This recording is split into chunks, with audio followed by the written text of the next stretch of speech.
तेरे दर पर भगवन दीदार को ये हो नहीं सकता कि वो सबसे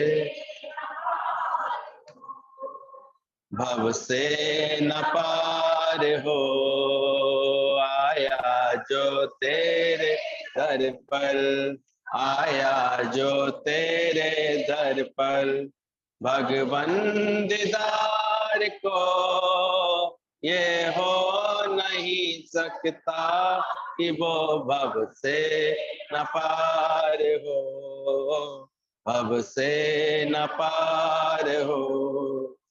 उस दिया जगत को जिसने तेरे लिए, जिसने तेरे लिए ठुकरा दिया जगत को, जिसने तेरे लिए, जिसने तेरे लिए तेरा ही नाम जपता, तेरा ही नाम जपता जो बारंबार हो, ये हो नहीं सकता कि वो भव से न पार हो, भव से न पार हो।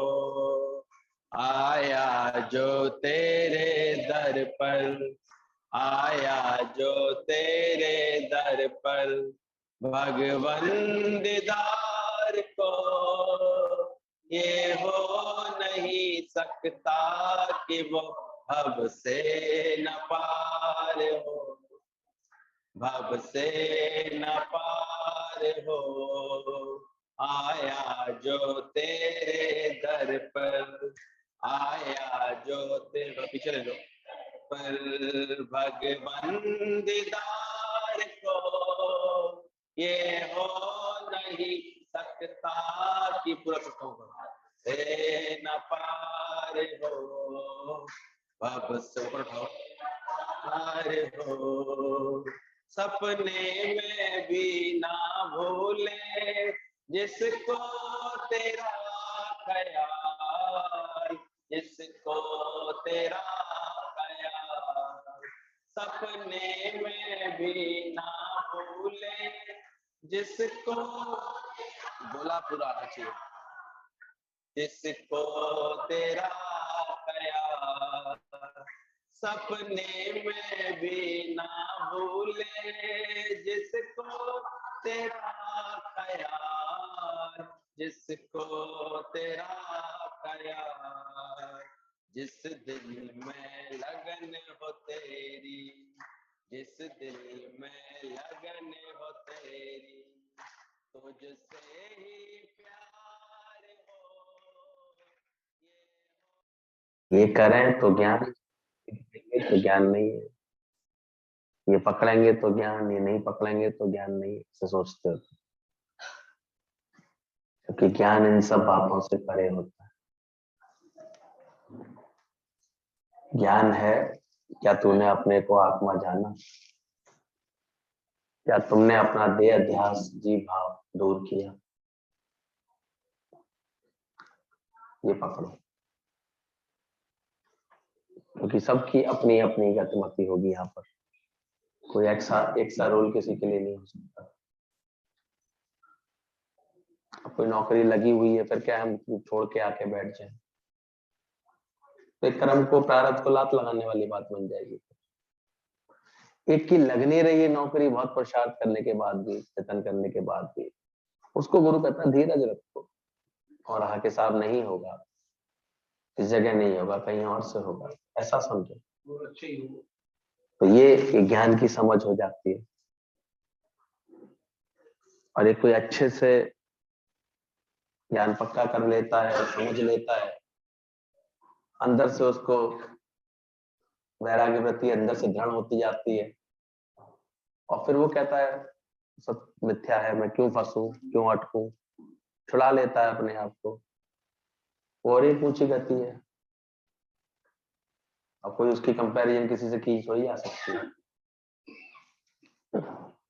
अब कोई गृहस्थ बना करके आया फिर कहता है मैं कोई सेवा नहीं करूंगा, मुझे कोई मतलब नहीं है, भागू यहाँ से, तो फिर वो फिर अज्ञान कहलाएगा उसको। तो ज्ञान क्या है अज्ञान क्या है, ये भेद जब ठीक से हम ज्ञान की समझ लेते हैं, गुरु की बात को कैच करते हैं, तब अंदर समझ में आता है कि तुमको कैसी मति से चलना है। इसलिए शुरू में आवश्यकता रहती है या साधक के लिए आवश्यकता होती है, वो अपना मन गुरु को बेच करके चले, समय समय पर गुरु से अपने लिए सही प्रेरणा ले, सही धारणा ले, बात करे, अपना अज्ञान निवृत्त करे और सही रुख अपनाए। तभी बोल दिया गया सुनने से केवल काम नहीं बनता, पढ़ने से भी तेरा काम नहीं बनता। कहीं पढ़ ली ज्ञान की बात, तुम सोचो ये तुम्हारे व्यवहार में एप्लीकेबल हो जाए, आवश्यक नहीं।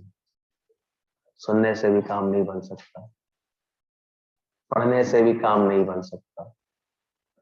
काम कदाचित कब बनता है, जब तुम ब्रह्म ही ब्रह्म में, आत्मा ही आत्म तत्व में से गोता लगाते हो। पकड़ना चारों तरफ से गुरु जी क्या समझाना चाह रहे थे। ना ही सुख गृहस्थ विच, ना ही छड़ गए हैं, ये ज्ञान पक्का रखना। गृहस्थ के सारे कारोबार में, सारे व्यवहार में भी सुख नहीं है, ऐसा ज्ञानी जानता है, इसमें कोई सुख नहीं है।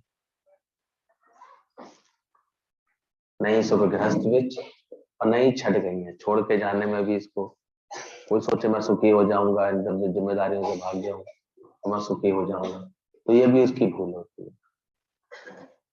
इसलिए ब्रह्मज्ञानी गुरु हमेशा बैलेंस की बात करता है, अंदर की तृप्ति की बात करता है, अंदर से छूटने की बात करता है। वो आसक्ति का त्याग कराता है, तुमसे कर्मों का त्याग नहीं कराता। तुम्हारे अंदर से भोग भावना निकलवा करके योग भावना जगाता है, ताकि तुम हर समय योग युक्त रहो। इसलिए जो ठीक से ज्ञान समझ लेते हैं वो हर क्षण इस भावना में दृढ़ रहते हैं, ईश्वर से कहते हैं आई मिस यू। जैसे जिनका प्रेम अधिक होता है ना आपस में, तो वो भले प्रारब्ध अनुसार दूर भी हो, फिर भी देखो समय मिलते ही कौन सा मैसेज भेज देते हैं, आई मिस यू, याद आ रही, क्योंकि इसको ध्यान है, प्रेम है उसका। तो ऐसे ही जो अच्छे साधक होते हैं तो सारे समय भगवान को मैसेज कौन सा भेजते रहते, आपकी याद में, आप ही की याद में, आपका ही है सारा। तो बार बार वो गुरु को ऐसे प्रकट करते हैं, ईश्वर को प्रकट करते हैं अपने कर्मों में, अपनी भावनाओं में, अपनी सेवाओं में। सारी हलचल, सारी बातें खत्म करते जाओ, गुरु भी तभी सफल हो पाता है जब गुरु तुम्हारे अंदर की सारी हलचल, सारी बातें। इसलिए ब्रह्म ज्ञान बहुत स्थिरता का है, अंदर वाला तुम्हारा सारा उथल पुथल शांत हो जाए, शांत भये सब शांत भये, तुझ में पूर्ण बनाओ।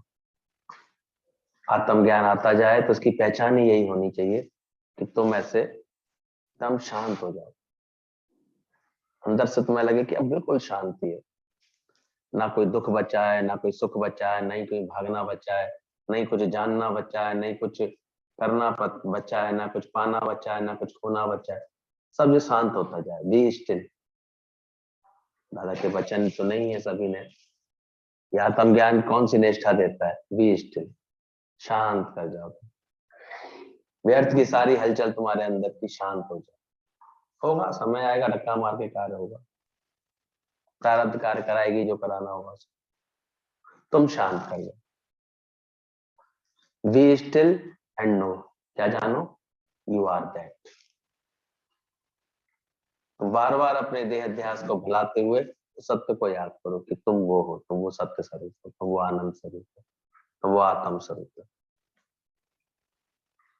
इसलिए ज्ञानवान साधक का फिर आनंद कभी भी एक क्षण के लिए भी खत्म नहीं होता, वो जानता है मिथ्या है, पहले राम के अंदर वैराग्य आया, फिर गुरु ने जब उनके अंदर वैराग्य भाव को पहचाना तब ज्ञान दिया। पहले के गुरु लोग इस बात की परीक्षा लेते थे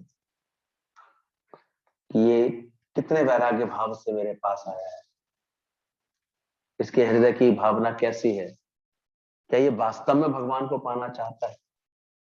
रामकृष्ण के पास साधक आते थे, तो एक साधक आया तो ऊपर से बड़ी कह रहा था, मुझे भगवान को पाना है, आप ही मुझे भगवान तक पहुंचा सकते हैं, आप ही मुझे भगवान को प्राप्त करा सकते हैं, मैं आपकी शरण में हूँ। गुरु सुनते हुए अनसुनी कर रहे थे। वो कह रहे ठीक है, आए हो, चलो मेरे साथ गंगा स्नान के लिए ले चले। सुबह सुबह स्नान का उनका नियम था, ले चले। और वहां ले जाकर के उन्होंने जब स्नान किया, खुद डुबकी लगाई, तो फिर साधक ने भी, शिष्य ने भी डुबकी लगाई। शिष्य ने डुबकी लगाई तो उन्होंने ऊपर से उसकी खोपड़ी पे हाथ रख दिया, तो दबी रह गई उसकी खोपड़ी। ऐसे डुबकी लगा के ऊपर उठ ही नहीं पाया, उठ नहीं पाया। 1 मिनट, 1.5 मिनट, 2 मिनट हड़ाया एकदम से, तो फिर उसको बाहर निकाला। किसी तरह उसने सांस ली, अरे ये क्या, आप ऐसा कैसे कर रहे थे, तो दबी उठ जाता मेरा। बोला कुछ नहीं, बस ये इतना जानना चाह रहा हूँ, क्या तेरे को संसार में ऐसी घुटन हो रही है? अभी तूने पानी के अंदर जो घुटन महसूस की, क्या जगत के व्यवहार में, जगत की लोकारीतियों में, जगत के कारोबारों में तुझे ऐसी घुटन लगती है? अंदर वाला तेरा घुटता है, तब तो तू आ भाई शिष्य बन। तो मैं ही क्यों खामा खा, क्या है यार, आया कल से पीछे पड़ा है कि मुझे दीक्षा दे दो, मुझे मुझे शिष्य बना लो। क्या करेंगे ऐसे शिष्यों की, हमें भीड़ थोड़ी इकट्ठी करेंगे। सच बात है। गुरु कभी ये तो देखे तुम्हारे चित्त के अंदर, हाँ कुछ वैराग्य भाव है इसके अंदर, कुछ त्याग पाने की इसके अंदर शक्ति है, कुछ इसको बड़ी चीज पकड़ने का शौक है, ज्ञान पकड़ने का शौक है। तो हमें सब तरफ भटकते देखता है गुरु, तो समझ जाता है ये तो ज्ञान के लायक नहीं। तो कभी यहाँ भटकता है, कभी इसकी शादी में भटकता है, कभी वहां जाता है, कभी ये करता है। चेक करना अपने आप को, अंदर सब अंदर की इसलिए यात्रा है। ज्ञान बाहर की कुछ दिखावे की चीज है ही नहीं बिल्कुल भी। इसलिए बाहर के किसी का किसी से हमारे यहाँ कंपैरिजन नहीं। सबके अपने चित्त की स्थिति होगी, जैसी होगी, जो उसने बना ली होगी, जो अपने संकल्प से बना ली होगी, जो अपनी मेहनत से बना ली होगी। कितना चिता चिताया आया है हम क्या जाने।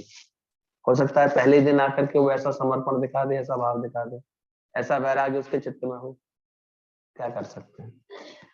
नहीं जाता हो उसका चित्त कहीं पर। नहीं तो आजकल तो जगत ऐसा है, विषयों से भरा हुआ है, भोगों से ऐसे आकर्षण से भरा हुआ है, कोई नहीं बचता।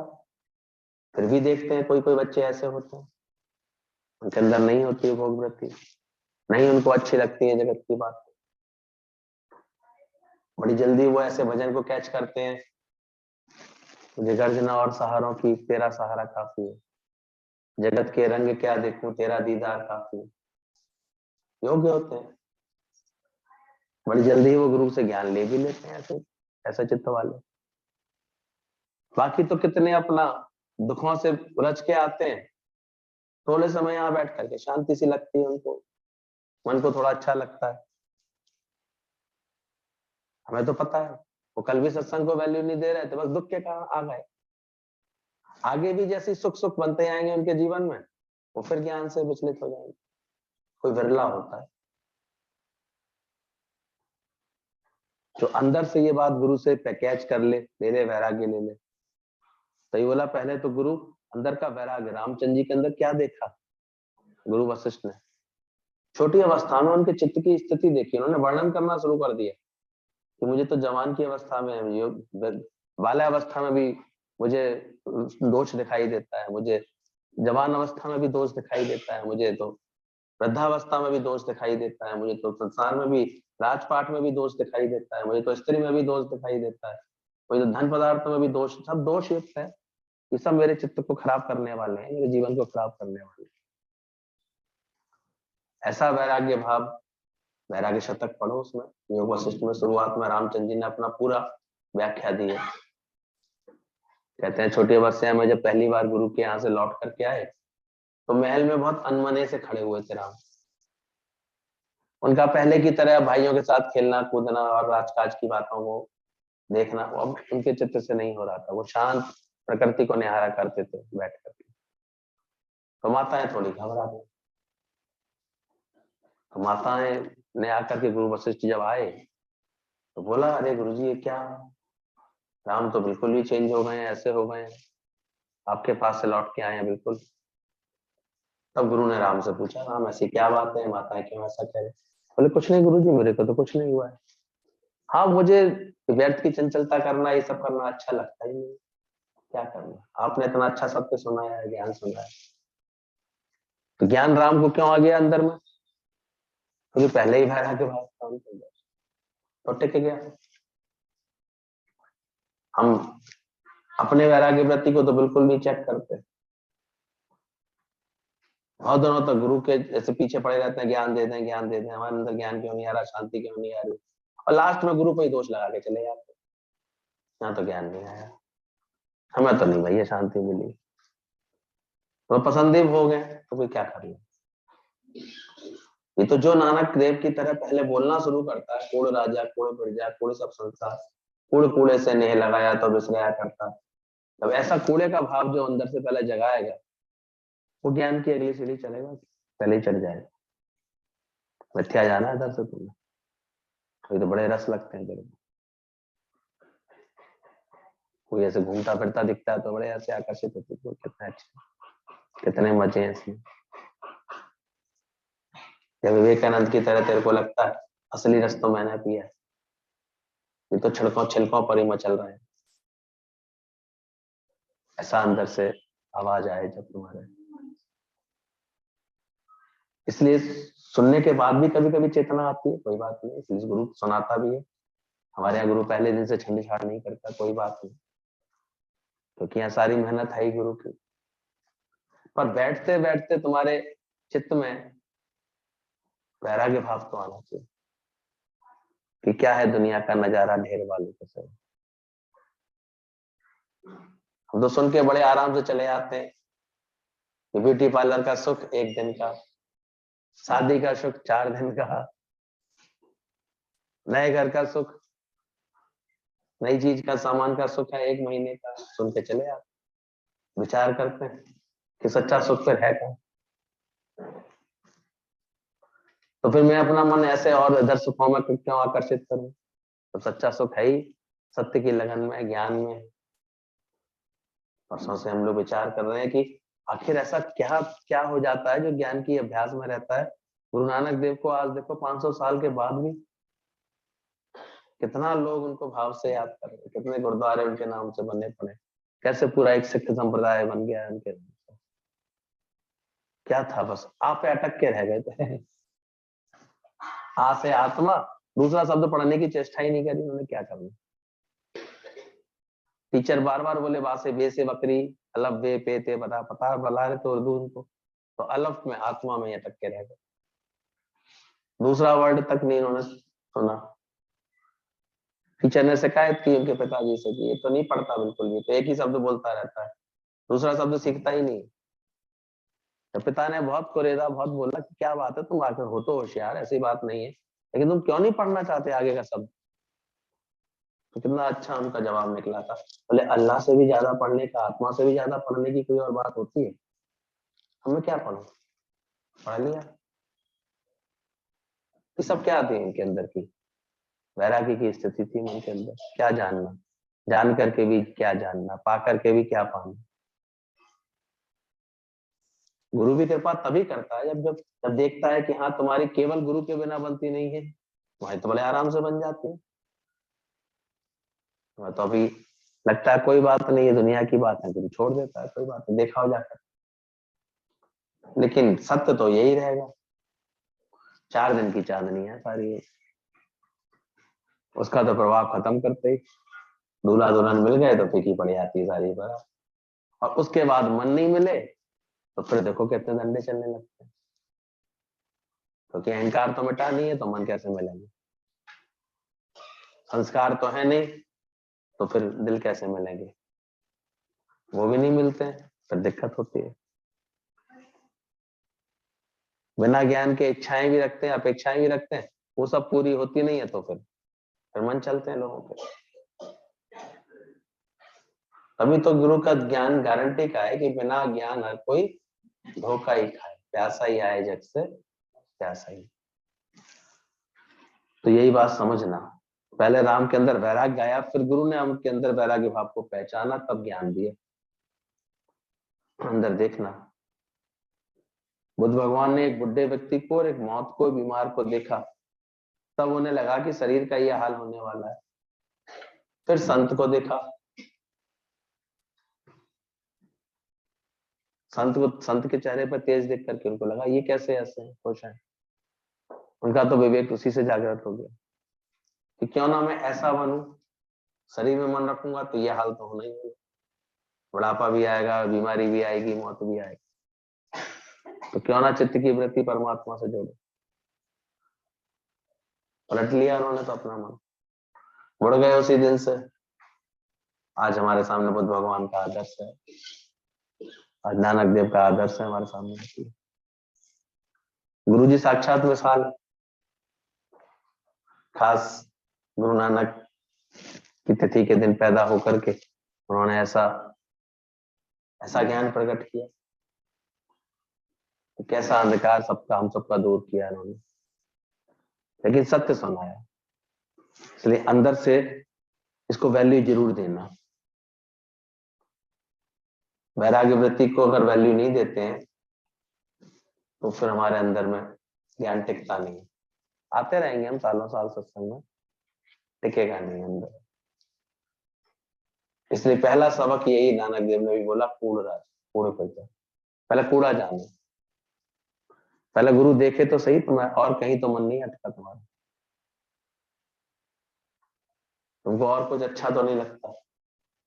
इसलिए जब जिसका नियम बहुत अच्छे से बनने लगता है सत्संग में, बहुत प्रेम भाव से आता है, गुरु देखता है जीवन में कैसी बात आती है, इसके सत्संग का नियम नहीं छूटता है, इसकी लगन पक्की है, इसका सारे समय गुरु की तरफ झुकाव है, गुरु की तरफ इसका जो है मन है, गुरु से पूछ के बाद तो फिर समझ जाता है कि हाँ इसका मन अब किसमें रंग गया है, गुरु में। तब वो ज्ञान दे पाता है, गुरु गुरु बोल मन, गुरु गुरु बोल। जब वो चेक कर लेता है कि इसके तो मोतियों की माला भी दी गई, तो ये क्या कर रहे हैं, हनुमान जी ने क्या किया, किसको ढूंढ रहे थे, एक एक मोती में किसको ढूंढ रहे थे, राम को ढूंढने लगे। जब गुरु ऐसी वृत्ति देख लेता है कि इसका तो हर जगह भगवत भाव बन जाता है, तो हर एक को भगवान जान के ही प्यार रखता है, ये तो निरीक्षा है, तो कभी किसी से कोई चाहना नहीं, इसका तो मूड ऑफ कभी होता ही नहीं, इसका तो मन अब कभी खराब कभी होता ही नहीं। तब गुरु समझता है कि हाँ इसने मन को जीता है। तो ध्यान रखना, नानक ने कूड़ राजा, कूड़ प्रजा, कूड़ सब संसार देखा, पहले सब कूड़ा नजर आए, कूड़े को लगता है ना जल्दी निकालो, अभी तो बसाने का मन करेगा अगर नहीं कूड़ा समझेंगे, और हो जाए और हो जाए, और की बात आ जाती है दिमाग में। बाकी तो जानते हैं, अब देखा करो जब बहुत अधिक आसक्त भाव रहते हैं जगत में, कोई कुछ भी चाहिए, ये भी चाहिए, अब ये भी होना चाहिए, साल भर पहले कोई डिजाइन ली होगी, वो पुरानी लगेगी अपने आप, तो मन को तो अभी और आ सकती है, और दिख भी रहा है खरीद सकता हूँ, नहीं हो जाती। 2 महीने पहले पहन लिए हुए कपड़े अब क्या लगेंगे, पुराने हो गए, पुराने हो गए। और वैराग्य वृत्ति वाले देखो 14 साल कैसे काटा है, रामचंद्र जी ने कैसे काटे होंगे, कितनी जोड़ी ड्रेस थी, कितने होंगे उनके पास, 1 या 2 जोड़ी होंगे मैक्सिमम, वही सुबह स्नान करके पहनना। हम कैसे जाएं, हमारे पास कपड़े नहीं, तो जी कहते थे हम समझ जाते हैं, अंदर वैराग्य वृत्ति नहीं। वैराग्य वृत्ति वाले गुरु जी तो 2 जोड़ी ड्रेस में चले जाते, गुरु की आज्ञा पहले, फिर मिलते हैं वो अलग बात है। ऐसा भी नहीं है सामर्थ्य तो खरीदो नहीं, पहनो नहीं, तो गंदे गंदे वही पहन रहे हो, ये भी नहीं कोई गुरु कहता, किसे किसे ही पहनते रहो, लेकिन अंदर से देखो ना, अंदर से तुम्हारा काम इन सबके बिना चल सकता है, ऐसी तुम्हारी वृत्ति बन गई कि इनके बिना भी मेरा काम चल सकता है। सादगी में भी मजा आने लगे अंदर से, एकांत में भी मजा आने लगे, सब छूटने पर भी मजा आने लगे अंदर से। तब समझ में आया कि हाँ, तुम्हारे मन ने समझाया, कूड़ राजा कूड़े पर जा, कूड़ सब संसार। हाँ, उन्हीं गुरु नानक देव ने फिर बाद की अवस्था में ये भी बोला, आदि सत्य जुगादि सत्य है भी सत्य, नानक हो से भी सत्य, बाद में बोला। पर पहले तो मन को यही पाठ पक्का करना है। हम तो पहले ही दिन से ये भी सत्य है, ये भी सत्य है, ये भी सत्य करेंगे तो फिर तो मेरे अज्ञानी ही बने रहेंगे, फिर ज्ञानवान कब बनेंगे? ज्ञानवान के लिए तो पहले क्या पक्का करना है? कूड़ा करके जानना है पहले। जो जो मेरे मन को ज्ञान से हटाती हैं वो बातें, जो जो व्यवहार मेरे मन, मेरे चित्त को ज्ञान से भ्रमित करते हैं, ज्ञान से भटकाते हैं, वो सब कूड़ा लगे पहले अंदर। तो अंदर से समझना, पहले राम ने वैराग्य पक्का किया, तब सत्य स्थापित हुआ, तब सत्यापत्ति बने। तो मैं खुद माया में मजा ना आए, आज गुरु की कीमत ज्ञान से है, ना कि माया से। शौक होगा तो तुम खुद ही अपने को लगन भक्ति सेवा से बांधोगे, जब शौक होता है अंदर से। इसलिए गुरु हमेशा देखना चाहता है, भगवत भाव के प्रति तुम्हें हमेशा लगता है मिश्र, गुरु को लेकर के तुम्हारा मन एकदम से तत्पर है, आई लव यू, प्रेम लगे, ऐसा लगे अंदर से, हमेशा लुक करने का मन करे गुरु को। लव की परिभाषा भी ज्यादा समझाते थे, तुम्हारा ऐसा प्रेम हो, दुनियावी प्रेम नहीं, दे फॉल इन लव। और गुरु के साथ जो प्रेम होता है, वी राइज इन लव, उसमें एल से लुक हो, उसको देखने का मन करे, उसके आदर्श को देखें हम लोग, दादा का आदर्श, गुरु जी का आदर्श, गीतावान का आदर्श, निहारे मन बार बार, ऑब्जर्व करे, उनकी बातों को ऑब्जर्व करे, उनके स्वभाव व्यवहार को ऑब्जर्व करे, ये कैसे हमेशा सुखी है, कौन सी वृत्ति में है, क्या करते हैं, वेरीफाई करे अपने को, टेस्ट करे, बार बार चेंज करे अपने को। एंड ऑफ सॉरो हो जाए, दुख का सारा नाश हो जाए, एंजॉय द लाइफ हो जाए, लास्ट में एंड हो जाए सब बातों का। तो ये है लुक, लव जो हो जाए गुरु से। क्योंकि सत्य भी यही है, बिना गुरु प्रेम के लहे ना आत्म राह, आत्मा की राह किसी को मिल तो जाएगी, गुरु से प्रेम के बिना तो पकड़ ही नहीं आती ये बात। सब साधन का मूल क्या है? दुर्लभ सदगुरु प्रेम, गुरु से प्रेम ही सबसे, और ये भी गुरु की कृपा से मिल जाता है, तो मिलता है। वो इतने प्यारे ना होते तो प्यार हम कैसे नहीं करते, तो ये भी सोच, वो कितना अपने को गुरु, उतना ऊंचा आदर्श होता है उनका कि गर्दन खुद ही झुक जाती। तो गीतावान के बारे में बातें सुनी, गुरु जी का जीवन देखा, हम लोगों ने तो गुरु जी को ही देखा ना, देखा तो बस कैसे बस बिकते चले गए, उनके होते चले गए, कोई रिश्ता ना नाता, कोई बात नहीं, बस अपने आप उन्हीं को बुलाने का मन करने लगा, उन्हीं के पास जाने का मन करने लगा। सालों साल हमारे यहाँ पर कोई आया है तो गुरु के दर से आया, या गुरु जी आए, या हम उनके पास गए। और ये बात गुरु जी को भी अच्छी लगी कि बिसर गई सब तात्पर्य, सब बातें छुड़ा देते थे, उनका प्यार ही ऐसा होता था। बंदा मुड़ मुड़ दर तेरे आवे तो क्या समझना चाहिए? अब देखो, तुम कोई धक्का मारे तब आती हो, या अपने दिल से आती, मुड़ के आती, बार बार आने का मन करता, समझ लो प्रेम पैदा हो रहा है उसमें पैदा। अरे प्रेम होता है अंदर से, बार बार सत्संग में आने का मन करता है, सत्संग को बोलते हो I miss you, I like you, सबसे अच्छा लगता है। नीचे पॉइंट से लेते हो, सबसे कभी लिखते हो तो बताना, सत्संग सेवा को बोलना चाहिए आई लाइक यू। ऐसा निमाड़ापन होता है, ऐसे भाव होते हैं अंदर में कि कैसी भी सेवा सामने आती है और संगत सत्संगी क्या बोलता है, साधक क्या बोलता है, आई लाइक इट, मुझे अच्छी लगती है सेवा, सिमरन, सत्संग, तो हमेशा याद में रहता है।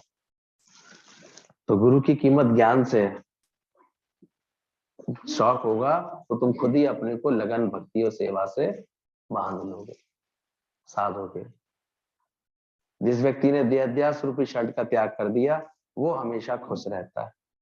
जल्दी से जल्दी वो गुरु के साथ बैठ करके इस बात की प्रैक्टिस करता है, क्या मैं देहाध्यास की शर्ट मेरी हटी, जी भाव हटा, कि अभी भी शब्द लग रहे हैं, बातें लग रही हैं, किसी का स्वभाव किसी का व्यवहार टच कर रहा है, चुभ रहा है, उलझा रहा है, परेशान कर रहा है, इसका मतलब ये देहाध्यास बाकी है। पता लगता है कि नहीं ये वाली बात कि नहीं? आई एम राइट लगता रहता है। कोई चीज लगी, किसी चीज में उलझे तो उसका मतलब क्या है? नहीं तो happiest man is without shirt बोल दिया गया। तो राजा ढूंढ रहा था कोई तो ऐसा मिले जो मेरे को आराम दे। तो एक जो त्रिकालदर्शी गुरु ने उसको बोल दिया कि भाई जब तुम किसी हैप्पीएस्ट मैन की शर्ट पहन लोगे परम सुखी की, तो तुम्हारा ये रोग ठीक हो जाएगा राजा से। अब राजा ने तो अनाउंसमेंट कर दिया, भाई मेरे लिए लेकर आओ, जो सबसे हैप्पीएस्ट हो वो लाके दे। अब राजा के सामने बहुत सारे लोग खड़े हुए थे राज दरबार में। अरे भाई दे दो जो सबसे ज्यादा खुशी है। ऊपर से सब खुशी दिखा देते हैं अपने आप को, पर शर्ट देने को कोई तैयार नहीं है। कहते हैं हम भाई ऐसे थोड़ी, अभी तो हमें भी तो दुख लगते हैं, हमें तो बातें लगती हैं। राजा ने मंत्री की तरफ देखा, भाई तू तो बहुत ज्यादा खुश रहता है। बोले रहता हूँ, आपके सामने रह लेता हूँ महाराज, बाकी दुख तो मेरे भी है, लिस्ट तो मेरे पास भी तैयार। नानक दुखिया सब संसार, सबकी पोल खुल गई। तो बोले कोई नहीं है क्या? अनाउंस किया पूरे राज्य में, कोई मिल जाए ऐसे हैप्पीएस्ट में, कोई दे दे। कोई देने को तैयार नहीं हो। सबको अपने को, क्योंकि आदत ही सबकी यही होती है, दुख गिनते रहते हैं। यहाँ कोई ऐसा सूरवीर बैठा है जो बोल सके कि आई एम हैप्पीएस्ट में? अरे बोलो, एक आध तो निकले भाई यहाँ से। कोई नहीं बैठा? तो फिर देर क्यों कर रही है हाथ ऊपर हटाने? डर डर क्यों उठा रही है?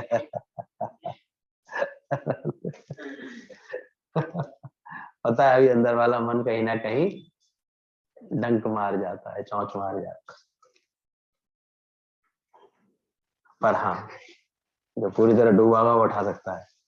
हैप्पीएस्ट मैन इज, जब कोई बात लगना, ख्याल चलना, दुख लगने, मन चलना बंद होने लगे, तुम्हारा बंद हो जाए तो हैप्पीएस्ट मैन हो जाओ। ये अच्छा लगा, केवल संगत में गुरु ने और गुरु के साधक ने बताया। ये मेरे अंदर में प्रश्न उठ रहा था। शुरुआत में गुरु जी ने बोला था संपन्नता जिसके अंदर आ जाती है वो फ्री होके भक्ति। इतनी संगत में किसी ने लेकिन संपन्नता आती तो प्रारब्ध अनुसार है, पुरुषार्थ अनुसार है। पर जब तुम अपनी खुशी का आधार संपन्नता को बना लेते हो तो फिर इच्छा वाला मन तो हमेशा कहेगा अभी तो कमी है, अभी तो कमी है, अभी तो कमी है। तो फिर कैसे हाथ उठा पाओगे? हाथ तो वही उठा पाएगा। ठीक है, गुरु की बात पूरी सही है, संपन्नता किसे नहीं अच्छी लगती? कुछ सुविधाएं होना जीवन में किसे नहीं अच्छा लगता। और अगर तुम्हारे पास सामर्थ्य तो सुविधाएं ना बनाओ तो भी मूर्ख कहलाओगे। पैसे तो इतने हैं जो हमने आराम से गाड़ी करके जा सकते हैं, लेकिन फिर भी बसों में धक्के खा रहे, तो मूर्खता ही तो कही जाएगी। संपन्नता बुरा नहीं है, लेकिन अंदर में संपन्नता को ही अपने खुशी का आधार बना लेना ये अज्ञान, ये हटाओ। इसलिए पहले मन को इसकी ट्रेनिंग दो कि पूर्ण राजा कोई ज्ञान से संपन्न, ज्ञान संपन्न बनो। बाकी तो जो प्रारब्ध है उसका सदुपयोग करो। बाकी निष्कामी हो गए तो वो प्रारब्ध तुम्हारी निष्काम सेवाओं में लग जाएगी। आज पहन ओढ़ के गया नहीं जाता है तो कहीं सुख दे के ही तो आता है। आज कहीं यात्रा करके जाते थे गुरुजी तो कितने कितने लोगों को सुख बांट के आते थे, ये भी देखो। तो उनका तन मन धन तो इस कार्य में लगा। ये भी चेक करते हैं ना, सीखो। इसलिए बोलते हैं गुरु को ऑब्जर्व करो ठीक से तो सारी बात क्लियर होगी तुमको। बाकी गुरुजी ने सही बात बोली, कोई सोचे छोड़ करके मैं पहले सन्यासी हो जाऊं, पहले सब ऐसे बाबा जी बन जाऊं, तब मुझे ज्ञान लगेगा, तो ये व्यर्थ की उसकी बात है, उसने समझी नहीं है ज्ञान इसका मतलब। जहां है वहीं उनकी आसक्ति का त्याग कर ले, इस भ्रम को त्याग दे कि इसके बिना मैं नहीं चल सकता।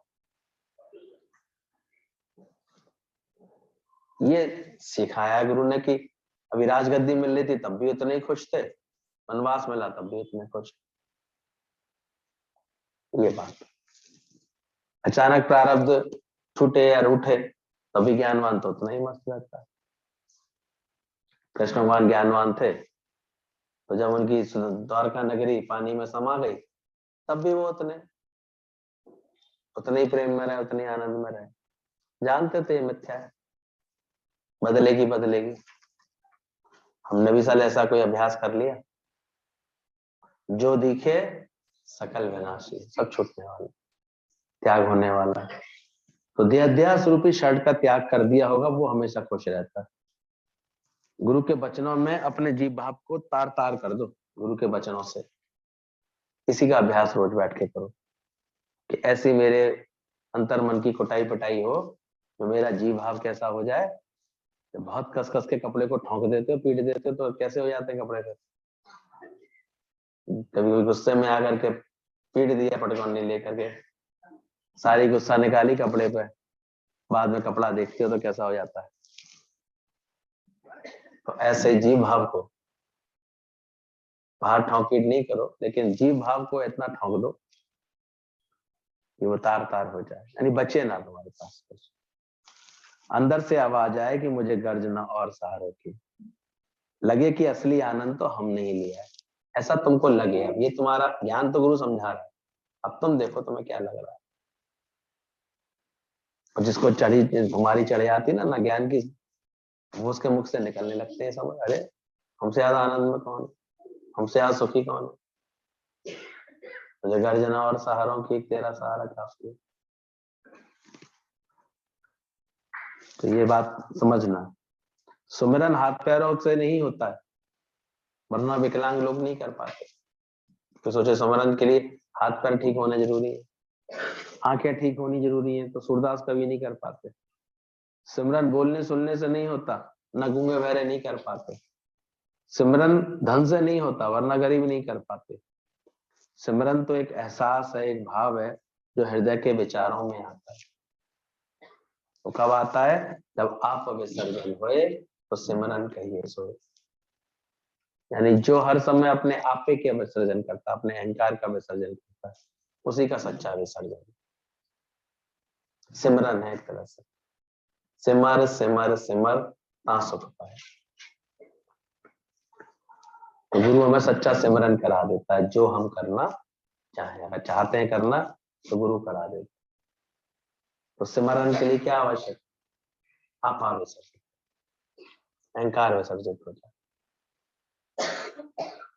तो ये सिमरन है कि कहीं मैं कदाचित किसी बात का अहंकार तो नहीं कर रहा हूं, मेरे करने से ही होगा, मेरे जानने से ही होगा, मैं नहीं करता तो देखें कैसे होता।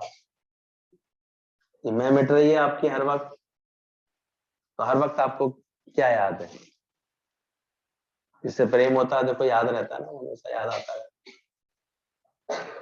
तो अगर गुरु से और ज्ञान से इतना प्रेम हो गया होगा तो सारे समय कौन याद आएगा, कोई याद आता रहे, उसी का ख्याल चलेगा। अभी तो हम पहचान जाते हैं, भाई सत्संग करके चला गया, उसके बाद उसने कोई चेष्टा नहीं दिखाई पूरे दिन भर, ना कोई बात करने की, ना कोई ज्ञान की सेवा लेने की, ना कोई सत्संग की लगन दिखाने की, कुछ भी। तो समझ जाते हैं वो उतनी देर याद रखता है, घंटे 2 घंटे 3 घंटे गुरु को याद रखा, बाकी समय पर क्या किया भूल गया। और नहीं तो जिसको वास्तव में याद आता होगा तो देखो वो कहीं ना कहीं वाणियां लिखेगा, अभी किसी को वाणी सुनाएगा, अभी किसी को कोई भजन की सेवा भी करके आएगा। वो हर समय किसको प्रकट कर रहा होगा, गुरु को प्रकट कर, तो उसका जीवन ऑटोमेटिक निष्कामी बनेगा। तो निष्कामी के सामने निष्काम कार्य आएगा ही आएगा, और जब भी उसके सामने निष्काम कार्य आएगा तो महिमा किसकी निकलेगी उसके अंदर से, तो उसे पता लग जाता है उसका प्रेम है गुरु से। और प्रेम नहीं है तो यहाँ से उठते ही पूरे दिन किसमें निकल जाएगा, अभी कितनी याद है। इतना अंदर से गुरु चेक करना चाहते कि तुम्हारा अंदर से हर वक्त लगन है किसमें, ध्यान किसमें, किसके ध्यान में रहते हो। तो सिमरन करना तभी आएगा जब आप विसर्जन हो। गुरु प्रेम रोग बोला गया, जिससे लग गया उसका प्रभु संग योग्य। गुरु जी कहते थे ये प्रेम एसिड का काम करता है, इससे सब कुछ गलता है। तो अंदर वाला तुम्हारा सारा अहम, सारा कर्ता भाव, सारा ममता तुम्हारी गले मिटने लगे, तब समझना गुरु का प्रेम तुम्हारे हृदय को लगा है। अभी केवल मैं मेरे का चिंतन हो तुम्हारे जीवन में, उन्हीं की बात हो, उन्हीं के डर हो, उन्हीं की बातों से लज रहे हो, तो समझ जाता है गुरु का प्रेम नहीं। तो जिसके अंदर में वास्तव में गुरु प्रेम एक एसिड की तरह आ जाता है, उसकी सारी ममता अंदर से गलने लगती है, छूटने लगता है, विसर गई सब तात्पर्य, जान जाता है सब कर्मों का खेल चल रहा है। कहां से आया मेरा, कहां से आया। इधर प्रेम लग जाए, ज्ञान की लगन लग जाए, तो देखो अंदर से आवाज नहीं आती, बिसरो मत, याद रहो, जहां रहो आवाज रहो। याद आके रुलाती है, कभी रुलाती है। ऐसा नहीं कि कोई नफरत थोड़ी करते हो अपने बच्चों से या घर परिवार वालों से, लेकिन एक स्थिति नहीं बदल दी है गुरु ने धीरे धीरे, क्योंकि अब याद में कौन आ गया है, गुरु है, गुरु का ज्ञान है। गुरु केवल कोई व्यक्ति के रूप में थोड़ी याद में आता है, गुरु तो एक पूरा व्यवहार है। सदगुरु एक व्यवहार का नाम है, वो व्यवहार आ जाता है पूरे जीवन में। अब सुबह उठेंगे तो ध्यान किसका रहेगा, सत्संग का रहेगा। दौड़ना कहाँ है, सत्संग में। मिलना किससे है, प्रेमियों से। बात करेंगे तो प्रेमियों से, आएंगे जाएंगे तो प्रेमियों के पास। सारे समय सुबह शाम गुरु ने नियम दिया है, सत्संग की लगन में रहेंगे। खाली समय मिलता ही फिर अपने अभ्यास में लगेंगे किसी ना किसी। और बाकी जो सुना है इतना इतना इतना रोज गुरु मेहनत करता है, वो रिफ्लेक्शन होगा हमारे आचरण में। तो हम निर्मोह निरासक्त से हुए व्यवहार करेंगे, जो भी करेंगे, कार्य जो भी होगा तो कैसे होगा, निर्मोह निरासक्त होकर के। अचानक ही मिली खबर कि ऐसे ऐसे तुम्हारे पति का शरीर शांत हो गया, तो वो ज्ञानवान थी, तो उसने एक सेकंड नहीं लगी, उसने तोता मैना की जोड़ी में से तोता को उड़ा दिया। बोले और है क्या, दो पंछी बैठे हुए थे एक डाल पर, एक उड़ गया। क्योंकि तो ज्ञान की समझ उसको अंदर तक थी। समता माई के अंदर निर्मोह निरासक्ति थी, तो क्या लगा उन्हें, एक सेकंड भी लगा उन्हें हलवा भूनते ही भूनते उन्होंने ये बात सुना दी संत जी को, महाराज जी उसमें क्या बात है, हलवा जब भुन जाता है तो कढ़ाई छोड़ ही देता है। तो अंदर ज्ञान ही तो संभालता है हर चीज को। ज्ञान अंदर में समझ में आ जाएगा तो एक समझ आ रहेगी हमेशा कि जो दिखे, अब किसी भी तरह के बिना है मर गया, ऐसे हो गया, ये क्या हो गया, ऐसे भाव आएंगे ही नहीं तुम्हारे अंदर। अब अगर ज्ञान समझ लिया हुआ तो, क्योंकि जो दिखे सकल विनाश, विनाश होगा ही होगा। कभी भी कैसी घटना आके खड़ी हो जाए, क्या नहीं हो सकता बताओ। कोई कहते दादाजी से, किसी ने दादाजी बोलते थे, कोई मुझसे कहे कि तुम्हारे दादा तुम्हारे चारों के चारों बच्चों का शरीर शांत हो गया, तो कहूंगा मैं ऐसा भी हो सकता है, तो बड़ी बात थोड़ी। एक साथ जाएंगे तो कभी एक्सीडेंट भी हो सकता है, उसमें क्या बात। सुनते नहीं रोज खबरें, अखबार और टेलीविजन में शायद दूसरे के लिए पढ़ते, अपने लिए नहीं पढ़ते। इतना विवेक जागृत हो जाए तो चीजें पढ़ो तो समझ में अपने लिए कि है क्या दुनिया का नजारा, मैं किस पे इतरा रहा हूँ, ये देह भी कितनी सच्ची है, क्या कर पाएगी। इसका बोध आता जाएगा अंदर ही अंदर, तो फिर देखो सब बातें हटती चली जाएंगी, सब तरफ से मन हट जाएगा तुम्हारा। तो गुरु का प्रेम एसिड की तरह काम करता है। एक पल भी तुझे बिसरा ना सकूं, श्वासों की माला में सिमरू तेरा नाम, गुरु के प्रेम में ऐसी ताकत होती है। कभी किसी को खुश करने का मौका मिले तो छोड़ना मत, बहुत नसीब वाले होते हैं जो दूसरे के चेहरे पर खुशी दे पाते हैं। और सच्ची खुशी किससे आती है, ज्ञान से आती है। जब तुम ज्ञान की सेवाओं में लगे रहते हो तो तुम अनजाने में सबके चेहरे पे क्या देते हो, खुशी दे देते हो। आप किसी को सही बात बता दो, उसको जो है उसकी कमजोरी मिटा दो, उसका आधार लेके चलना छुड़वा दो, उसकी आसक्तियां मिटवा दो, तो कैसा होगा, वो सुखी नहीं हो जाएगा।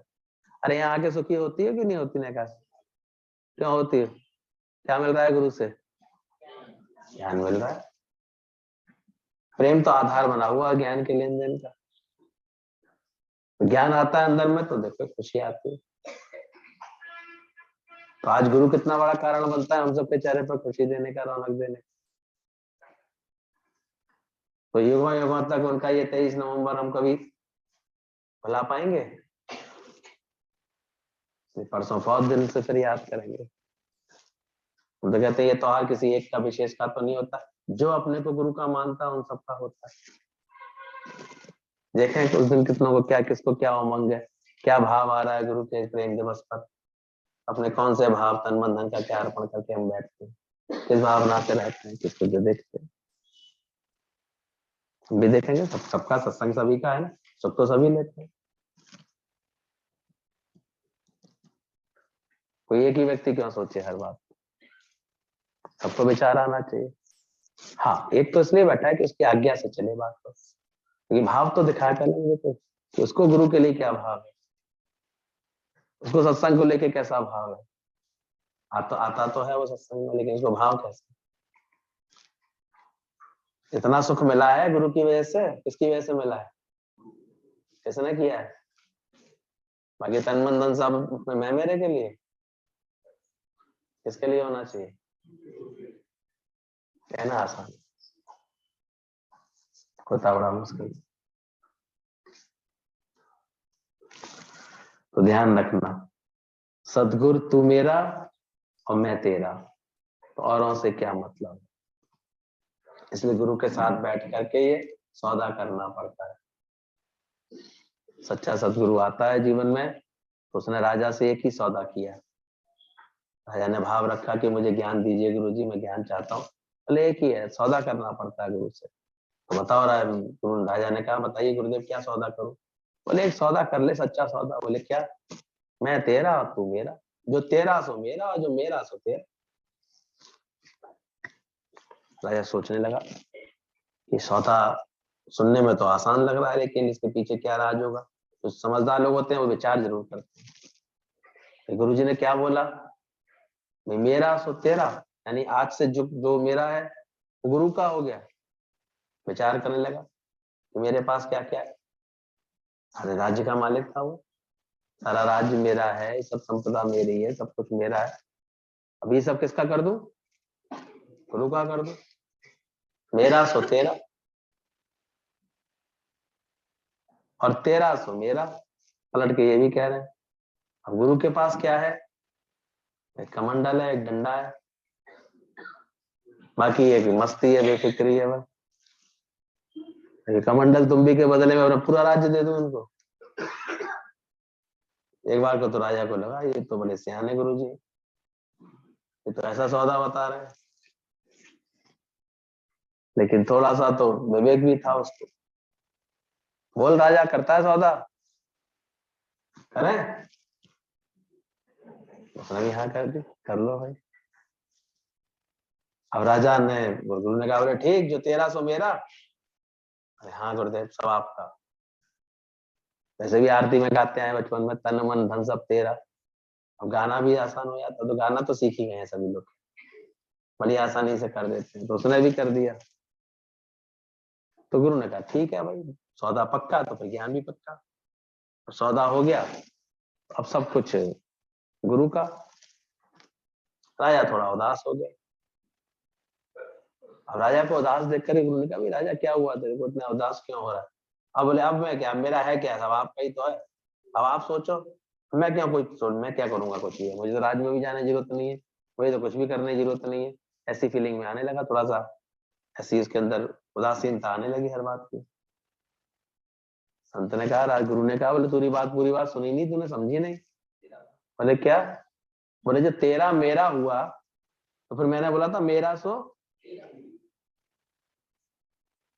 तो जो तेरा राज्य मेरे पास आ गया, अब मेरा राज्य फिर किसके पास जाएगा? तो संभाल तो तू ही, पर किसका समझ के संभाल? मेरा समझ के संभाल। और खाली राज्य नहीं, मेरे पास कुछ और भी था। बोले हाँ महाराज, आपके पास तो ज्ञान भी है, आनंद भी है, सच्ची समझ भी है, प्रेम भी है, सब कुछ है आपके पास, क्या नहीं? बोले वो सब अब किसका हुआ? सोई राजा को खुशी आ गई। बोले अच्छा ऐसे सौदा कर रहे थे, और कैसे कर रहे थे? अल्लाह सौदा कर क्या? हमने तो भैया सौदा यही किया, क्या नहीं दिया जाता आदमी। सोच हैरानी लगती है, कोई भी संकल्प जीवन की हर चीज क्या कैसे नहीं पहुंचाई है गुरु। सबसे अच्छा तो रोज सुंदर आनंद में रहने का, इतनी मन बुद्धि को स्वस्थ करने का ये ज्ञान दे दिया है। कितना ना मन करें, कितना ना झुके, तो क्या दे दिया सुख। ऐसा सुख किसी बड़े बड़े साहूकार के पास नहीं होगा जो हमारे पास। जाके देख लो जाकर, हम किसी से वो नहीं करते हैं, लेकिन अंदर से जानते हैं, बात सच बात। जो सुख पाए हो काम हो जाए, है कहीं जाके देखा हो जा करके। अगर बीमार पड़े होंगे तो देहाध्यास से परेशानी होंगे, बोले उलझे हुए होंगे, और यहाँ आने वाले धीरे धीरे देखो। परसों जब मुझे उसका केस पता लगा कि दोनों कोरोना काल में इतना हैवी उसके ऊपर कोरोना का संकट आया है, तो शरीर में ऐसी थी उसके ऊपर, लेकिन वो दादा वहां से ऐसे जुड़ा रहा, और यंग एज थी, यंग में तो बहुत ऐसे, लेकिन वो जुड़ा रहा ऐसे। और दोनों समय उसने बस यही एक पक्का रखा अपने अंदर कि मैं देह नहीं हूं, मैं आत्मा हूं।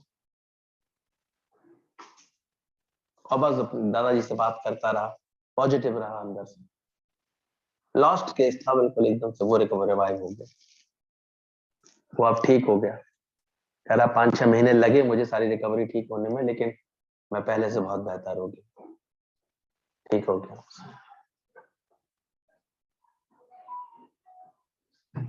थोड़ा स्थान दे दे रहा था, इधर आगे आ जाओ, आगे आके बैठ जाओ।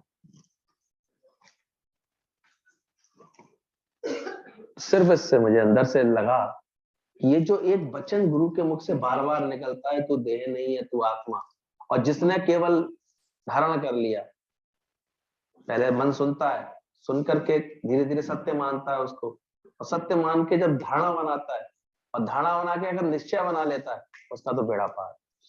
उसको तो फिर देह की कोई बात पकड़ती नहीं है। सुनते ही सुनते ऐसी धारणा बदल जाती है, चेंज हो जाती है। ये अंदर की नेगेटिविटी हटाने का सबसे बड़ा उपाय है। तो देखते हैं, और जिसके अंदर में भी ऐसी इस ज्ञान की समझ गहराई तक नहीं है अंदर में, तो बड़ा लोगों ने सफर किया है, वो नहीं संभाल पाते, फिर शरीर पर कोई बात आती है तो वो कहीं ना कहीं उनके दुख का कारण बन जाती है। और सत्संगियों को देखो कैसे मस्त घूमते हैं, टांग तोड़वा करके भी आ जाएंगे, कहते हैं सो घोड़े को चोट लगी है, मुझे घोड़े को चुआ है, कुछ भी हो जाएगा कहेंगे, शरीर का खेल है, मेरा थोड़ी। तो कितना गुरु देह से अलग कर लेता, अंदर से धीरे धीरे अलग करा देता है। बस सबसे बड़ा शुक्राना तो यही है, इसमें रहते रहते, देह में रहते रहते ही गुरु कितना देह से उपराम करता है, देह अध्यास से रहित करता है। तो ये गुरु की से जब ये हमारा सौदा पूरा हो जाता है, तो जन्मों का है नाता, तू स्वामी मैं तेरा दास, ऐसा भाव जब आ जाए गुरु से, लगे लगे कि बनवारी रे जीने का सहारा तेरा नहीं, जन्म जन्म का साथ। बोले जिंदगी वनडे मैच की तरह है। अब इस जिंदगी में वनडे मैच में स्कोर तो बढ़ रहा है, और आयु घट रही है। धन तो बढ़ रहा है व्यक्ति के पास, और आयु लेकिन उसकी धीरे धीरे घटती है। संपदा देखो धीरे धीरे बढ़ती आती है। तो इसलिए इसमें जो अंदर से निष्काम भाव से पुण्य के चौके छक्के लगा लेता है, जितना अच्छा वनडे मैच में जितने ज्यादा चौके छक्के लगते हैं, उतना ही विजयी दिखाई देता है। तो जितना अच्छा सत्संग भजन के इन सब के हमने कहा ये करने में लगे रहो, जितने चौके छक्के ये मार लो, तो वह एम्पायर ही बैठा हुआ है तुम्हें मोक्ष की टोपी पहनाने के लिए। अपने आप ही देखो, मैंने अपना मैच किसको मिलता है, तो बहुत बढ़िया खेलता है, पता लगा विकेट भी अच्छे ले लिए इसने, तो रन भी बहुत अच्छे मारे थे, अब उसी की वजह से पूरा मैच जीत गया, तो मैन ऑफ द मैच मिल जाता। तो तुम भी वनडे मैच में कैसे जीत के खेल के जाओ, तुमको भी क्या मिलना चाहिए, मैन ऑफ द मैच मिलना चाहिए। तुम अपने मैच के मैन भी नहीं बनने, मैन ऑफ द मैच बन जाओ, बनो ऐसे इतने अच्छे, प्रेम के, आनंद के, खुशियों के चौके छक्के उड़ाओ, इतनी कुशलता से खेलो कि तुम्हारा हाईएस्ट हो जाए, हर चीज अच्छी से अच्छी बने, खुशियां अच्छी से अच्छी रहे। अभी भी कोई दुखी होना, परेशान होना अच्छा लगेगा? बताओ, कोई आउट हो गया बंदा, इतना अच्छा ज्ञान सुन के समझ करके भी पता लगा दुख लग रहा है, इसका मतलब क्या है? आउट हो गया। कैच आउट हो गया बेचारा, कैच कर लिया किसी दुख ने इसको, किसी बात ने इसको पकड़ लिया, कैच कर लिया। तो वनडे मैच की तरह खेलो। तो कर्मों की गति जो है वो आएगी आएगी, फल तो भोगना ही पड़ेगा, ये भी ध्यान रखना। सच्चे गुरु का एक काम और होता है, वो हमें कर्मों से सावधानी दिलाता है। ये कर्म गति तारे नहीं चढ़े, ऐसे फल निकलेगा ही निकलेगा, ये भी समझ होनी चाहिए। तूने बोया क्या है प्राणी, तेरी आत्मा ही जाने। परमात्मा बोते क्या हो, नित्य नित्य नए कर्म बन जाते, कैसे? तन से, वाणी और मन से। तन, वाणी और मन से, ये तीन है जो बार बार कर्म बना देते हैं। तो कर्म करते समय इंसान चेत नहीं रहा है, वो जब फल निकल के आते हैं तो परेशान होता है। अब देखा करो, तन में ताकत है, ब्रूटल पावर है, अहंकार है, किसी भी गरीब को सताने में अकल नहीं है, सारे दो चार गालियां देंगे रिक्शे वाले को, किसी भी कमजोर को कुछ उल्टा सीधा कह देंगे तो झापड़ लगा देंगे। बेचारा कमजोर है, कुछ कह तो पाएगा नहीं तुम्हें, तुम ताकतवर। लेकिन ध्यान रखना, बीज बो दिया तुमने, निकलेगा जरूर, कभी ना कभी जब बीज बनेगा फल, रोगे पछताओगे। ध्यान रखना, जो आकर के बताते ना फलाना में बहुत सताता है, फलाना बहुत हमारे, ये सब हमारे ही बोए हुए बीज होते हैं और कुछ नहीं होता है। तन से जो हमने अगर बना ली, डाले हैं बीज, तो तन को बोने पड़ेंगे। इसलिए बिल्कुल सामने आने वाला है, तुम जैसा व्यवहार करके आए तुम्हारे सामने एग्जैक्टली वैसे ही आने वाला है।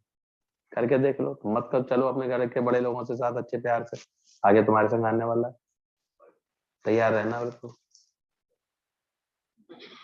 बच्चे का थोड़ी कोई सोचो हम सत्संग में आके बैठ गए बच जाएंगे ना, ये कोई तरीका नहीं है। हाँ, सत्संग के बाद एक समझ जरूर आ जाएगी, ज्ञानी भोगे, चलो उसमें भी तुम समझदारी से कर लोगे, लेकिन कर्मों का फल आएगा ही आएगा। दादाजी बता रहे थे कि एक आया मेरे पास, दादाजी एक कृपा कर दीजिए, आज मैं आपसे कुछ मांगना चाहता हूँ। कि भाई क्या मांगना चाहता है? मैं चाहता हूँ ऐसी यही पत्नी मुझे जन्म जन्म में मिले, हर बार मिले, अगले जन्म में यही मिले। दादाजी बोले बात तो अच्छी है, मैं भी यही चाहता हूँ, मैं भी तुम दोनों से प्यार करता हूँ, तो अच्छा, लेकिन तू थोड़ा लेट हो गया, तूने मांगने में थोड़ी देर कर दी।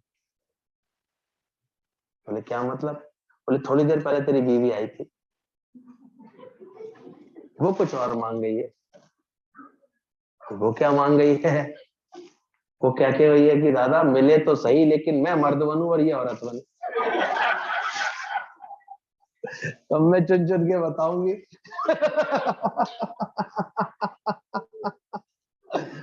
तो भैया कर्मों की गति बहुत निराली है, किसी गलत वही मत रहना। अगर इस साल कुछ, इस जन्म में तुमने कुछ अच्छा कर लिया तो अगले जन्म के लिए तैयार रहो, क्या होने वाला है ना? दादाजी कहते थे, बोले वही तो है जिन नौकरों के ऊपर तुमने पहले बहुत अत्याचार किए, डांटा डपटा, वो आज क्या बन के आ गए तुम्हारे जीवन में? वो पति बन के तुम्हारे जीवन में आ गए। अब गालियां तुम खा लो, उसमें क्या बात? एक ने आके शिकायत की दादा से कि दादा ऐसे ऐसे मेरा हस्बैंड बहुत उल्टा सीधा बोलता है, बहुत ऐसे गालियां देता है, बहुत इंसल्ट करता है, सबके सामने ऐसे करता है। दादा ने कहा चुप कर, नहीं तो लोगों को पता लग जाएगी। बोले क्या बात पता लग जाएगी? बोले पिछले जन्म में तू सेठानी थी और तेरा जो पति है ना इस जन्म का, वो नौकर था तेरा, और तू का मगध उसे एक सेकंड चैन से नहीं बैठने देती थी, सारे समय उसे भगाती थी, गालियां देती थी, उससे कहती थी ये नहीं किया, ये नहीं किया। तो अब पति बन के तेरे सामने आ गया है, तो तेरा ही किया हुआ कर्म है, तो लोगों को पता लग जाएगा तो लोगों को शर्म आएगी कि ये इसका जो पति है ना, इसके पिछले जन्म का कौन है। तो भैया चुप रहियो, आगे से शिकायत मत कर। हाँ अब नहीं कहूंगी, अब नहीं किसी से कहूंगी कुछ भी। तो समझ में आ रही है, कर्मों की गति ऐसी है, तन से कर्म बनते हैं, वाणी से। वाणी से देखो, आप किसी को कुछ बोल के देखो, कितने कर्म बन जाते हैं। किसी को दुख दे देते हैं, कष्ट दे देते हैं, किसी का अपमान कर देते हैं, पलट के आता है फिर वो। मन से नहीं तो मन से बहुत सारे कर्म बनते रहते हैं। मन में किसी के लिए बुरा सोच लिया, कर्म बन जाते हैं। तो ध्यान रखना, कर्मों की गति से कभी भाग नहीं सकोगे, ये आएंगे ही आएंगे। इसलिए पिछले तो अब कुछ नहीं बदल सकता गुरु, लेकिन आगे के लिए सावधान कर देता है कि आगे तुमसे कर्म कैसे हो रहे, तुमसे अब कैसे कर्म चलते हैं, किस किस भावना से कर्म कर रहे हैं, तुम्हारा तन मन वाणी कैसी है, उससे सबको प्रेम में दे पा रहे हो। किसी को प्रेम दोगे तो देखो पलट के तुमको भी प्रेम मिलने लगता है, समझ मिलने लगती है। तो सत्संग के बहुत शुक्राने करना, गुरु के बहुत शुक्राने अंदर से, कैसे उन्होंने बदला है हम सबके जीवन, खुद आकर के। वो तो अक्सर अपने को याद दिलाते हैं मछुआरन वाली ड्रेस, गुरु से मिलने के पहले का जीवन क्या था, कितनी नेगेटिविटी में जीते थे, कैसे सबसे बिगाड़ खाते करके जीते थे, कैसे व्यर्थ के टेंशन और तनाव में अपने को महसूस करते थे। लेकिन उस भंवरे के शुक्राने हैं जिन्होंने दोस्ती की हमसे, ओढ़ते हुए हमारे पास आए, प्रेम दिखाया उन्होंने, भाव दिखाया, अपनाया हम सबको, दोस्ती बढ़ी। हमने बुलाया जब गुरुजी को, तो देखो कैसे प्रेम रख करके वो हमारे यहाँ गंदी गलियों में भी आ गए। जब उस कॉकरोच ने भंवरे को बुलाया तो भंवरा कहाँ आया, पहले उसके घर आया कॉकरोच के यहाँ। तो कॉकरोच का घर कहाँ था, नालियों के अंदर, सीलन में, उसमें गंदगी में छुपे गंदे समय जगह था। तो बहुत दिनों बाद ये दृष्टांत याद आया था हमको, अच्छा लग रहा था। कहाँ, जैसे सोचो हम शुरू में गुरु को कहाँ लेके आते हैं अपने, हम सोचते हैं हम तो बड़े अच्छी जगह से गुरु को बैठा, लेकिन गुरु को कहाँ, वो तो ध्यान आता था, वो आते थे जब इतनी भी सुविधा नहीं रहती थी। एक जनरेटर था तो ऐसी आवाज करता था तो घर में चला नहीं पाते थे। इन्वर्टर था, इतनी अच्छी क्वालिटी के इस वक्त चलते नहीं होंगे या लगे नहीं थे हमारे, 92 की बातें हैं, थे नहीं, 92 93 में नहीं होंगे थे। और एक जो मोटर चलती थी पानी वाली, तो सुबह अगर पानी, और सुबह ही सुबह जल्दी पानी आता तो पानी उतर जाता था उसका, तो हमें पता है। लेकिन फिर भी गुरुजी ने कभी हम लोगों से ये नहीं कहा कि तेरे यहाँ इतनी असुविधा है। उन असुविधा में भी बड़े प्रेम से रहते थे, मेले लगाते हुए रहते थे। दीदियों के बिस्तर गुरुजी ने ट्रैक्टर पर डलवा दिए थे, गद्दे डालो ट्रैक्टर पर, देखो नीचे से भी एयर कंडीशन लगेगा, ऊपर से भी खूब। सच में एक बार ऐसे मौसम में आ गए, थोड़ी गर्माहट थी, ऐसे प्रेम से रुके थे हम लोगों के। छत पर भी, कभी गर्मी में आती थी, लोग छत पर सोते थे, चार पहिया गीली कर करके फिर ऐसे करके सोते थे। मतलब कहने का ऐसा है कि गुरु प्रेम जब करता है अपनी तरफ से, तो वो हर बात में ऐसे स्वीकार करता है, हर बात अच्छी लगती है उसको। लेकिन फिर जब देखा भंवरे ने, फिर उसको निमंत्रण दे गया कि तू मेरे यहाँ आना। और जब कॉकरोच गया भंवरे के पास, तो उसने देखा इतने फूल खिले हुए, इतना बगीचे में, तेरा घर इतना बड़ा है, इतना सुंदर, इतने मखमल, इतने जो कालीन बिछे हुए फूलों के, ऐसे बिछे हुए। अब कॉकरोच वहां बहुत फुद के, बहुत ऐसे।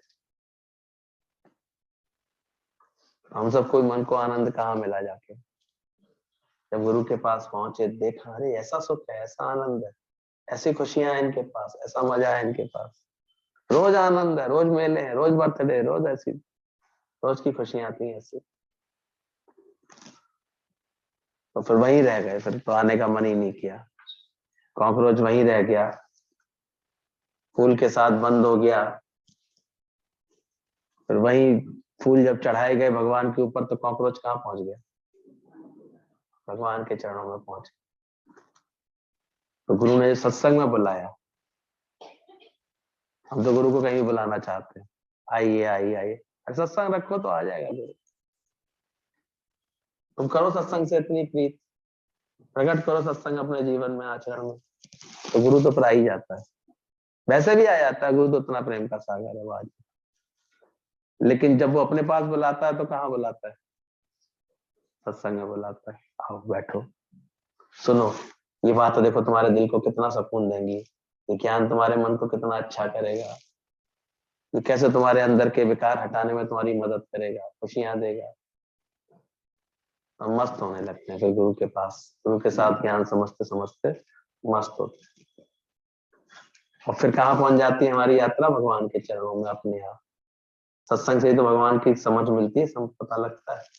यार कण कण में बसे भगवान हमें अभी तक देख ही नहीं रहे थे, जिनको नाम रूप करके हम ऐसे तेरे मेरे की भावना से समझ रहे थे, ये सब तो भगवान के रूप बैठे।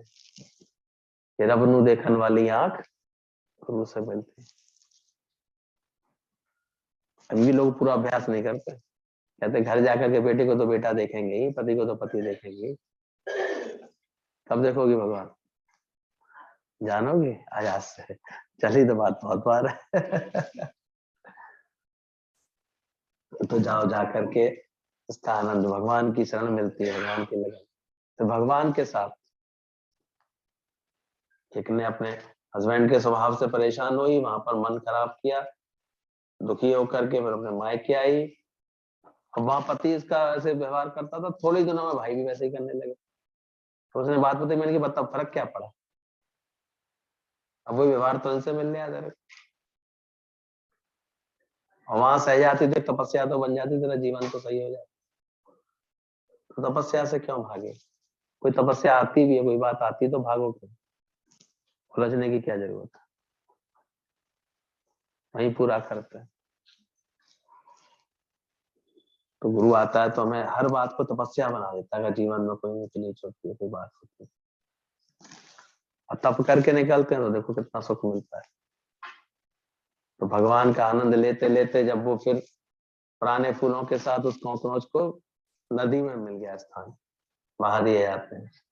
नदी की लहरों पर जब वो तैर रहा था, तब हमने ने आवाज दी, भाई मित्र कहाँ हो, बहुत देर हो गई तुम्हें देखा नहीं, तुम कहाँ रह गए? कहता बहुत आनंद में हूँ, बहुत मजे आ रहे हैं। तो सत्संग जब मिल जाता है फिर गुरु को भी पूछता, और क्या हालचाल है? गुरु जी बहुत आनंद में, बहुत मजे आ रहे हैं। बोले क्यों, आप कोई दुख से? अरे मजे लेते हैं बार बार, लहरों का आनंद लेना आपने सिखा दिया। कितना अच्छा लगता है वाला भजन, लहरों में बढ़ना सिखा दिया, जीवन ऐसा दीपक तूने जला दिया। तो बहुत दिल से याद करो भगवान के, तो कितने शुक्राने करें, और कैसे जोत जला के गए हैं। आज भी माना दीदी भी मेहनत में लगे हुए हैं, और सब दीदियां भी मेहनत में लगी हुई हैं। सब जगह उन्हीं का ये ज्ञान रोशन हो रहा है, उन्हीं का शुक्राना है। सबको ढेर बधाई।